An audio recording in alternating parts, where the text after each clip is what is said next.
Hi, doctor Sundar Paramarthalingam. இன்னைக்கு நம்ம பார்க்க போகிறது ரொம்ப இன்ட்ரெஸ்டிங்கான டிப்ஸ். அதாவது முடி நல்லா வளரணும், வயிற்றில் அஜீரண பிரச்சனைகள் வரக்கூடாது, ரத்தம் நல்லா ஊறணும். இந்த மூணுக்குமான ஒரு சிங்கிளான ஒரு நல்ல டேஸ்டியான ஒரு கூல் ட்ரிங்க்ஸ் சொல்லுங்கள், ஒரு எனர்ஜி ட்ரிங்க்ஸ் சொல்லுங்கள் என்ற மாதிரியான கேள்விக்கு தான் பதில். ஸோ ஒரு கைப்பிடி கருவேப்பிலை எடுத்துக்கோங்க, கொஞ்சோண்டு ஒரு அரை ஸ்பூன் சீரகம், கொஞ்சம் சின்ன துண்டு இஞ்சி, 2 இல்லை 3 ஸ்பூன் தயிர், நல்ல தண்ணீர் விட்டு நல்லா மிக்சியில் நல்லா அடிச்சுக்கோங்க.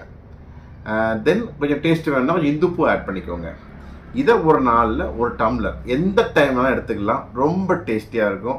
டேஸ்டியாக இருக்கிற மாதிரி கொஞ்சம் கருவேப்பிலை கூட்டணுமா, இல்லைன்னா ஜீரகத்தை சேர்க்கணுமா, இஞ்சி கொஞ்சம் கூட்டணுமான்றதை நீங்கள் டிசைட் பண்ணிக்கலாம். அளவு கொஞ்சம் மாறினாலும் தப்பு இல்லை. இதை ரெகுலராக நீங்கள் ஃபாலோ பண்ணிட்டு இருந்தீங்கன்னா, நீங்கள் உணவுக்கு முன்னோ பின்னோ ஏதாவது ஒரு டைம் ரெகுலராக ஒரு 1 மந்த் குடிச்சு பாருங்கள். உடம்பினுடைய அந்த எனர்ஜி லெவல் நல்லாயிருக்கும், ஜீரண சக்தி பலப்படும். அதே நேரத்தில் உடம்பினுடைய முடியினுடைய அந்த அடர்த்தி அதிகமாவதுக்கான வாய்ப்புகள் உண்டு.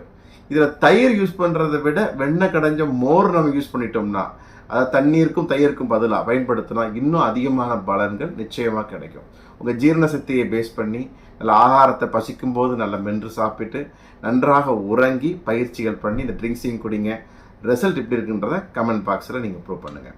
இதில் கருவேப்பிலை சாப்பிட்றதுனால vitamin A, B, D and vitamin magnesium இருக்குது, பாஸ்பரஸ், கால்சியம், அயன் கண்டென்ட் எல்லாமே அதில் இருந்துகிட்ருக்கு.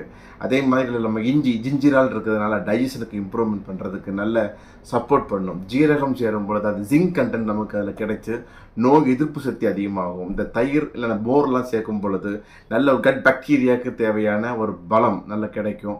இந்த காம்பினேஷன் நல்லா டேஸ்டியாகவும் இருக்கும். இந்த டேஸ்ட்டுக்கு நம்ம அயடைஸ்டு சால்ட் இல்லாமல் இந்துப்பு ஆட் பண்ணும்போது அதுலேயும் நிறைய மல்டி மினரல்ஸ் இருக்கிறதுனால இது ஒரு பெஸ்ட்டான ஒரு காம்பினேஷன், டேஸ்டான ஒரு காம்பினேஷன். ட்ரை பண்ணி பாருங்கள். உங்களுடைய ரிசல்ட்டை கமெண்ட் பாக்ஸில் ஷேர் பண்ணுங்கள்.